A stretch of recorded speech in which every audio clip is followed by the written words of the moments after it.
Abidjan, le 29 septembre 2014. 6 mois après son transfert à La Haye, Charles Blé Goudé devra être fixé sur son sort. L'audience de confirmation des charges contre l'ex-chef des jeunes patriotes a débuté aujourd'hui à la CPI à La Haye. Une comparution en vue de déterminer s'il doit être poursuivi ou non pour crime contre l'humanité. L'actualité ce soir, c'est aussi ce tête-à-tête entre le chef du Parlement et le chef du gouvernement. Ce lundi, Guillaume Soro et Daniel Kablan-Duncan ont évoqué la prochaine session parlementaire. Autre sujet mentionné, le projet du budget 2015. Le ministre du Commerce, de l'Artisanat et de la Promotion des PME a rencontré cet après-midi des responsables des groupes de chauffeurs de minicar appelés BACA, ainsi que ceux de la Coordination nationale des gares routières. Une rencontre sur fond d'invitation au calme. Et puis à l'étranger, ce regain de violence en Ukraine où 9 soldats ont été tués et 27 blessés durant les dernières 24 heures. 4 civils ont également été tués à Donetsk et à Makivka. 8 civils ont été blessés dans ces incidents causés par des tirs d'artillerie. Voilà pour le sommaire, c'est l'heure de la grande édition. Bonsoir à tous et bienvenue. Et à suivre également dans ce journal le grand format de la rédaction, rubrique qui vous est proposée tous les lundis. Ce soir, on s'intéresse aux infrastructures scolaires, un secteur qui bouge et qui constitue même une priorité pour le gouvernement ivoirien. L'actualité ce soir, c'est aussi ce tête-à-tête entre le chef du Parlement et le chef du gouvernement. Ce lundi, Guillaume Soro et Daniel Kablan-Duncan ont évoqué la prochaine session parlementaire. Autre sujet mentionné, le projet du budget 2015, les précisions de Brouléon. Trop tôt pour en dévoiler le contenu, mais le budget 2015 va refléter les grands chantiers et initiatives en vue du développement du pays. Confidence du Premier ministre Daniel Kablan-Duncan à sa sortie d'audience avec le président de l'Assemblée nationale, Guillaume Soro. C'est que, pendant les 45 minutes, durée de leur séance de travail, les chefs du Parlement et du gouvernement ont échangé sur ce projet de loi de finances. On va voir bientôt la session budgétaire. Le ministre du budget viendra ici avec ses différents collègues pour présenter le budget 2015. Mais il est important quand même que le président de l'Assemblée nationale en ait la primeur et voir un peu les grands axes de ce travail. Vous allez voir qu'il y a effectivement beaucoup d'innovations et que le pays continue de progresser. Bien sûr, nous avons parlé aussi donc, du fonctionnement de l'Assemblée nationale, de manière à ce que nous puissions nous assurer que les choses peuvent aller de l'avant normalement. La session parlementaire, cadre de l'examen du budget 2015, sera la deuxième et dernière session ordinaire de l'année en cours. Elle va s'ouvrir ce mercredi 1er octobre. Les députés, membres de la Commission de la Recherche, la Science, la Technologie et l'Environnement de l'Assemblée nationale ont effectué une visite de terrain en zone industrielle de Yopougon mercredi. Une visite relative à la grogne de certains riverains sur des nuisances qui résulteraient des activités d'une cimenterie. À la demande du président de l'hémicycle, les membres de la Commission sont allés inspecter les lieux, nous dit Michel Dicré. Opérateur dans le domaine de la construction, CIMAF produit 500 000 tonnes de ciment par an et emploie 200 salariés. Mais l'entreprise fâche les riverains. Dans les aides tardives, quand vous sortez, vous regardez en l'air, vous voyez la poussière. Donc nous sommes allés aussi se plaindre à ce niveau. CIMAF nous a répondu qu'il n'y a pas de preuves qui montrent que c'est poussière de ciment. Depuis l'installation de l'usine, toute l'eau qui partait de l'autre bordure se renverse ici. Ça fait que non, quand la saison pluvieuse arrive, la population est obligée de quitter les lieux. Pour les riverains, l'emplacement de la cimenterie serait la cause de ces inondations. Pour en avoir le cœur net, la Commission de la Recherche, de la Science, de la Technologie et de l'Environnement de l'Assemblée nationale effectue une visite sur le site. Le développement, c'est bien. Le développement est fait pour les hommes et avec les hommes. Et si c'est fait avec les hommes, il est important que les représentants de la nation que nous sommes, il est important pour nous de jeter un coup d'œil sur ces activités-là. Donc nous sommes là ce matin pour comprendre un peu le fonctionnement de cette structure et voir ce que ça apporte véritablement à nos populations et si l'activité est faite dans les normes surtout. Pour les responsables de cette société, l'heure est plutôt à la recherche de solutions pour éviter les inondations. Ce n'est pas CIMAF qui est responsable de ces nuisances, mais dans tout cas, CIMAF n'a jamais cherché la responsabilité, donc il a cherché plus à résoudre le problème, parce que c'est un problème qui concerne tout le monde. On avait installé pratiquement une capacité de 1000 m3 de pompe pour pomper toutes les eaux de marécage, pour baisser le niveau au niveau de CIMAF et des riverains qui sont juste à côté. Autre grief des populations, la forte poussière qui résulterait des activités de la cimenterie. À ce sujet, une étude est en cours pour situer les responsabilités vu la multitude d'entreprises qui exercent en zone industrielle de Yopougon. Les résultats sont attendus pour fin septembre. En bref et en image, le groupe de la Banque mondiale vient de faire un don de 1,9 milliard de francs CFA à la Côte d'Ivoire, un appui du fonds de partenariat pour le carbone forestier en vue de soutenir le processus de préparation du pays au mécanisme international de réduction des émissions de gaz à effet de serre issus de la déforestation et de la dégradation des forêts. L'accord a été signé cet après-midi au plateau entre la partie ivoirienne représentée par la ministre chargée de l'économie et des finances Kabaniale et le directeur des opérations de la Banque mondiale Ousmane Diagana. Demain, le compte-rendu complet de Guy Roger Nguessa. Je vous le disais en titre, le ministre du Commerce, de l'Artisanat et de la Promotion des PME a rencontré cet après-midi des responsables du groupe de chauffeurs de mini-cars, communément appelé GBACA, ainsi que ceux de la Coordination nationale des gares routières. Une rencontre sur fond d'invitation au calme. Pour rappel, hier, à la suite d'un incident entre ces acteurs, il y a eu un blessé. Jean-Louis Billon, en tant que ministre de tutelle des artisans, conducteurs, chauffeurs de GBACA, leur a exprimé le soutien du gouvernement. Le compte-rendu de Koné Pargassoro.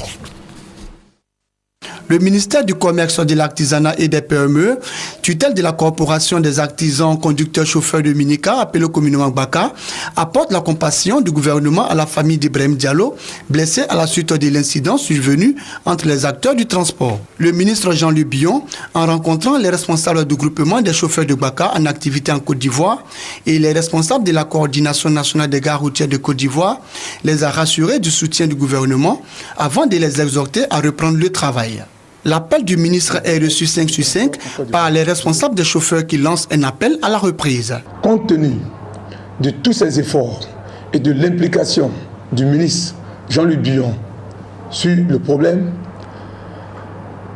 au nom du groupement et au nom du président Sanogo Taïrou, nous demandons à tous nos camarades de cet appel de sortir pour vaquer à leurs occupations.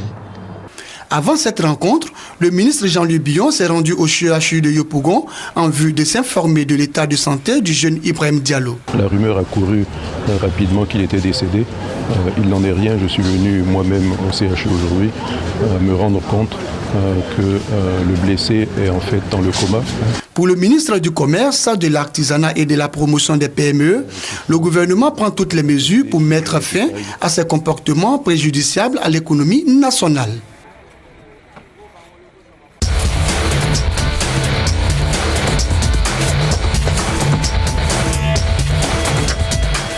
Le grand format de la rédaction ce soir s'intéresse aux infrastructures scolaires, un secteur qui bouge.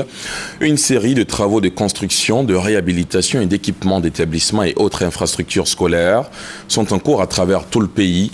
C'est la phase active du PPU, le programme présidentiel d'urgence, un projet de l'État ivoirien appuyé par des partenaires au développement.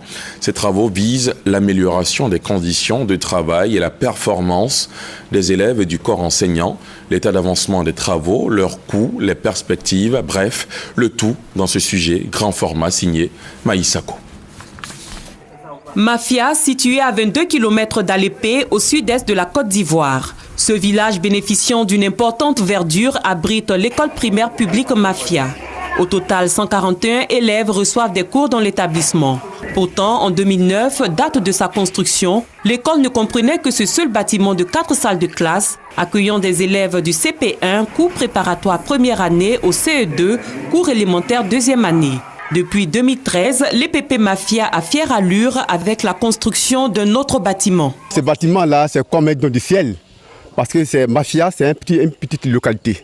Et quand nous avons fait la demande, Madame le ministre n'a pas hésité Et puis, spontanément, là, elle s'est dépêchée pour nous construire ce bâtiment que vous voyez, qui est vraiment un joyau architectural. Je suis content d'être avec mes amis. On travaille dans les bonnes conditions.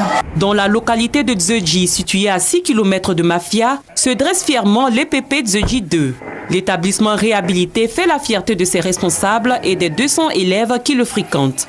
Avant la réhabilitation, les deux bâtiments qui sont derrière nous ont été vraiment décoiffés par un violent vent. Les nouveaux bâtiments ont été livrés en 2013. Ça fait un beau cadre pour le village.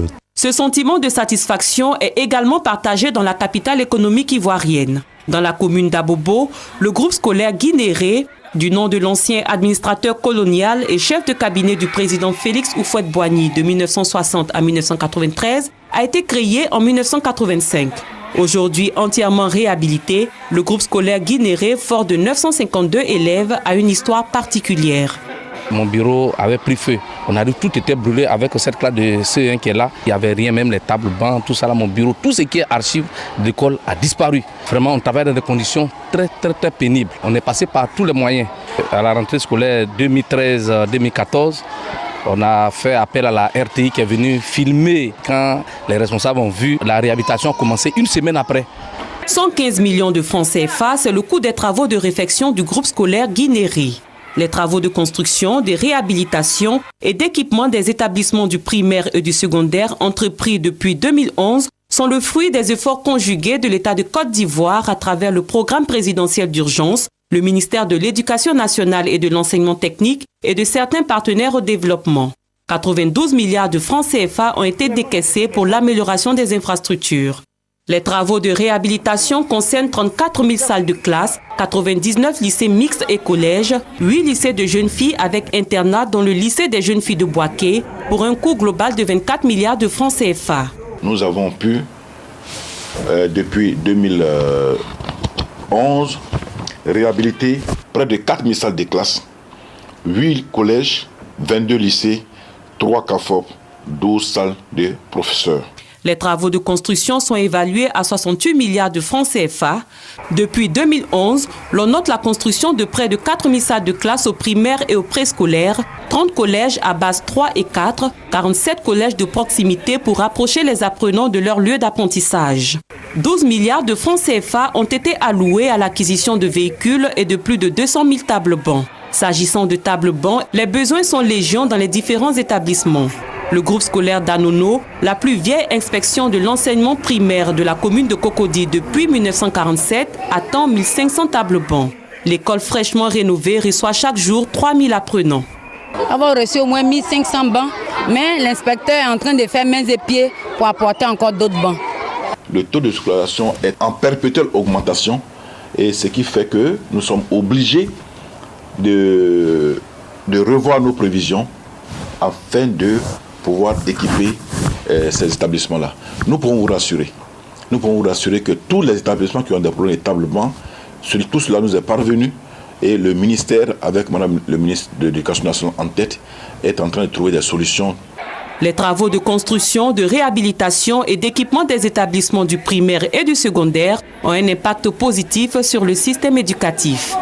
Il faut jouer sur 3 leviers pour améliorer le système éducatif. L'amélioration de l'accès, les conditions d'apprentissage et d'enseignement et le pilotage du système. Quand vous réhabilitez, quand vous construisez, vous augmentez l'offre éducative. Le taux brut de scolarisation est passé à 94,7%. Au niveau du CEPE, les résultats sont passés à 79,13% contre 74,51% en 2010. Au niveau BPC, c'est 57,43% contre 31% en 2010. Et au niveau du bac, 36% contre 23% en 2010. Au dire du directeur des affaires administratives et financières du ministère de l'Éducation nationale et de l'enseignement technique, ces travaux vont se poursuivre jusqu'à la fin 2015. Il est important que toute la communauté se mobilise autour de l'école. Les enseignants, les chefs d'établissement, les COGES, les communautés, les mutuelles de développement des villages, les coopératives, même des particuliers, doivent se mobiliser autour de l'école pour non seulement construire d'autres écoles, mais pour entretenir l'existant. Selon M. Kafouba Touré, Le perfectionnement du système éducatif constitue l'une des priorités du président de la République dans sa quête de l'émergence pour la Côte d'Ivoire à l'horizon 2020. Alors, c'était le grand format de Maïsako. Dans l'actualité politique, la présidence du parti Le Renouveau pour la Paix et la Concorde, RPC-Paix, confiée à Henriette Lagou. L'élection a eu lieu dans la nuit de samedi à dimanche, au terme du congrès ordinaire de la formation politique. Plusieurs militants ont pris part au premier rassemblement du parti depuis sa création en 2012. La rencontre a eu lieu au Parc des Sports de Treichville, en présence de Gabriel Zani.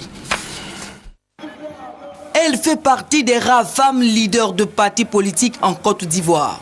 Henriette Lagou a été élue à la tête du Renouveau pour la Paix et la Concorde RPCP à l'issue du congrès du parti tenu du samedi 27 septembre au dimanche 28 septembre. C'est au Parc des Sports de Treichville qu'a eu lieu ce premier grand rassemblement du parti centriste depuis sa création en 2012.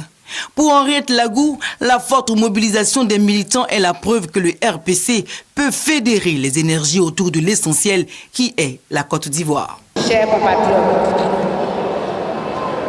nous allons ensemble nous donner les mains. Nous allons rechercher tous les mêmes valeurs fondamentales du dialogue, de la non-violence et de la paix. Nous ne devons pas trahir la Côte d'Ivoire. Nous devons coûte que coûte sauver son âme. Des milliers de militants ont démontré leur volonté à accompagner Henriette Lagou, la présidente du parti, dans son combat. Pour eux, le RPC est un jeune parti, mais la détermination des militants peut changer la donne en 2015. Pour nous, c'était d'une importance capitale parce qu'on voulait savoir réellement si les Ivoiriens avaient besoin de ce changement-là. Et on est satisfait. Une femme, c'est tout ce qu'on peut espérer. Donc nous en sommes sûrs. 2015, c'est pour nous. Il fallait que, en tant que secrétaire général, je prenne un bâton de pèlerin pour présider au destin de la mobilisation, pour démontrer aux Ivoiriens qu'on peut, par la volonté et la détermination, construire un temps politique en peu de temps. Un congrès important pour le RPC qui se veut un parti d'équilibre, modéré parmi les courants politiques. Les instances du parti et le bureau politique ont été renouvelés. Les congressistes réunis en plénière ont réfléchi au projet de société basé sur les thèmes de l'humanisme intégral, du dialogue, de la non-violence et de la réconciliation, valeurs que prône le RPC. À en croire, Henriette Lagou, élue par acclamation à la tête du Renouveau pour la Paix et la Concorde, le Congrès a tenu ses promesses. Face à notre équipe de reportage, Henriette Lagou est revenue sur l'intérêt du centrisme, l'idéologie de son parti. Elle dit être déterminée à faire progresser le RPCP sur l'échiquier politique national. Elle s'est aussi prononcée sur d'autres sujets de l'actualité et sa candidature à la présidentielle de 2015. Henriette Lagou est plus que jamais déterminée à positionner le Renouveau pour la Paix et la Concorde RPCP sur la scène politique. Devant la presse, elle n'a pas raté l'opportunité de présenter les enjeux de ce congrès. On a indiqué qu'un congrès de partis politiques, c'est d'abord des temps de réflexion pour la mise à neuf des organes du parti, un temps de réflexion pour les grandes orientations du parti. C'est des moments de réflexion pour des engagements très forts et des résolutions. Redresser le pays après une décennie de crise n'est pas chose facile, reconnaît l'opposante. Pour relever les défis de la croissance, Henriette Lagou propose de sortir des extrêmes. Elle prône le centrisme. Nous sommes en période de réconciliation. Nous voulons que tous les Ivoiriens se retrouvent. Alors les Ivoiriens, ils vont se retrouver où? Les gens de la gauche vont refuser de se retrouver à droite. Les gens de la droite vont se refuser de se retrouver à gauche. Mais dans ces conditions, il faut créer un environnement, un cadre où tout le monde se reconnaît. C'est le centrisme. Sur la question de la réconciliation nationale, voici la réponse de la présidente du parti, basée sur le dialogue et la paix. Qu'on soit de l'opposition, qu'on soit gouvernant, qu'on se parle franchement et qu'on trouve des plans de développement de la réconciliation. Sinon, on va stagner et on n'avancera pas. Henriette Lagou entend briguer la magistrature suprême en 2015. La journée mondiale des sourds et de la surdité est célébrée dans la dernière semaine ou le dernier samedi du mois de septembre. Ici en Côte d'Ivoire, elle a été célébrée aujourd'hui. Objectif, sensibiliser la population à la connaissance de la culture sourde et au langage des signes. Vocation première de l'école ivoirienne pour les sourds de Côte d'Ivoire qui s'investit chaque année dans la formation de centaines d'apprenants handicapés de lui. Laetitia Manglé. Adama Yedé est informaticien de profession. Sans savoir, il a choisi de le mettre au profit de l'école ivoirienne pour les sourds. Un choix qui n'est pas fortuit, car malentendant depuis plus de 20 ans, c'est dans cet établissement qu'Adama, marié et père de 2 enfants, a appris à reprendre goût à la vie. Je ne suis pas né sourd, mais je suis devenu sourd en 89. Et je suis arrivé ici en 1990.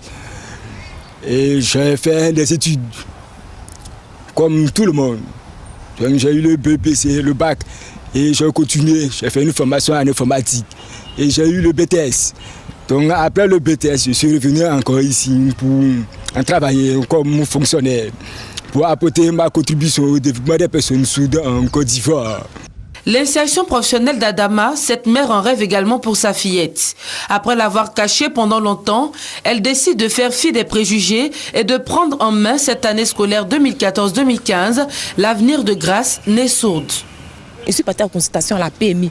Il y avait une dame, j'étais sous mur, elle était sur ordinateur, elle travaille. Donc moi je me suis dit que moi ma fille est comme ça, donc bientôt elle peut travailler. Ça m'encourage. Souvent quand je vais dans les centres, ils sont là-bas. Même ici, même, il y a un même, tu es ici, tu m'as reçu. Il n'entend pas bien, il m'a reçu. Donc je me suis dit que bon, ça peut aller. Créée depuis 1974, l'école ivoirienne pour les sourds était au départ prévue pour accueillir 100 élèves en pension complète. Mais aujourd'hui, les réalités sont tout autres. Les salles de classe et dortoirs sont vétustes et l'espace est devenu restreint pour le nombre de pensionnaires qui croît un peu plus chaque année. La capacité normale de l'école est de 100 enfants, mais aujourd'hui nous avoisinons 215 enfants. Voyez-vous que nous sommes au-delà de la capacité réelle d'accueil de l'école. Et il n'y a que les enfants du CM2 qui sortent de l'école. Et donc le recrutement ne peut que se faire qu'en fonction du nombre d'enfants qui sortent. S'il y a par exemple 15 enfants qui sortent, nous ne pouvons que recruter que 15.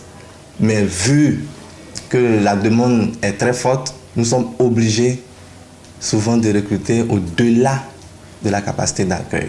Ce lundi 29 septembre, journée mondiale des sourds, les responsables de la seule école pour handicapés de Louis en Côte d'Ivoire lancent un cri de cœur pour la réhabilitation de l'établissement. Aujourd'hui, l'école ivoirienne pour les sourds a 40 ans d'existence. Le plus gros problème de l'école ivoirienne pour les sourds est le problème des infrastructures. Nous avons des salles de classe de 9 mètres carrés, ça veut dire 3 mètres sur 3. Les classes ne présentent pas les commodités, non seulement d'un meilleur enseignement, encore moins d'un meilleur apprentissage de la part des enfants. En augmentant la capacité d'accueil de l'école à travers la construction de nouvelles classes qui offrent toutes les commodités, je pense que ces enfants-là, demain, pourront participer à l'émergence de la Côte d'Ivoire. Malgré tout, les derniers examens à grand tirage ont vu la réussite de 14 nouveaux collégiens sur 14 candidats, de 10 brevetés sur 19 et de 3 nouveaux bacheliers sur 5 candidats au bac, tous provenant de l'école ivoirienne pour les sourds. On prend maintenant la direction d'Akringwa, c'est le nom d'un village situé à 6 km de Daoukro. La population y ont célébré la fête de l'Ignam, célébration ancestrale qui marque le début du nouvel an, également un moment de purification. Grace Kando était à Akringwa, son témoignage. L'Ignam. Ce tubercule était autrefois célébré avec faste chez le peuple baoulé. Aujourd'hui, cette fête est en voie de disparition. Comment revaloriser alors cette célébration ancestrale? Les Baoulés de la région de Daoukro donnent le ton. Objectif affiché, accorder une place de choix à la fête de l'Ignam. À Akringwa, village situé à 6 km de la sous-préfecture de Daoukro, les populations sont en fête. La célébration de l'Ignam est une occasion de purification et de réjouissance pour marquer l'abondance des récoltes. Anaya, en Baoulé, c'est un vendredi saint, le vendredi de la fête des ignames. L'igname est de 2 qualités. Il y a ce qu'on appelle l'igname précoce, en Baoulé, l'okpa, et il y a l'igname tardive, le nziwa et le nza. Et l'igname précoce, dès septembre, est mangeable. À partir de ce moment, le baoulé dit ouf, nous n'avons plus faim. Et on célèbre ce moment-là. L'igname, un aliment de base du peuple baoulé. Sa célébration revêt donc une importance capitale. Bien avant qu'on ait eu le calendrier grégorien, la fête des ignames était l'année nouvelle qu'on célébrait. Et donc à la faveur de cette fête-là, la population venait faire allégeance au roi ou au chef. La fête des ignames de 2014 rentre dans la droite ligne de nos ambitions de la promotion du patrimoine culturel et de tout ce qui est valeur touristique au niveau de notre grande région de l'Ifou. Tous les villages d'Aokro sont en train de célébrer la fête des ignames et ça sous recommandation du roi Kongolagou qui a lancé cet appel pour qu'on revienne sur nos vieilles habitudes parce qu'on peut tout perdre, mais notre culture en la perdant, c'est que nous nous perdons nous-mêmes. Pour les baoulés de Daokro, cette fête de l'igname célébrée cette année ne sera plus interrompue. Les populations se sont donc donné rendez-vous en 2015.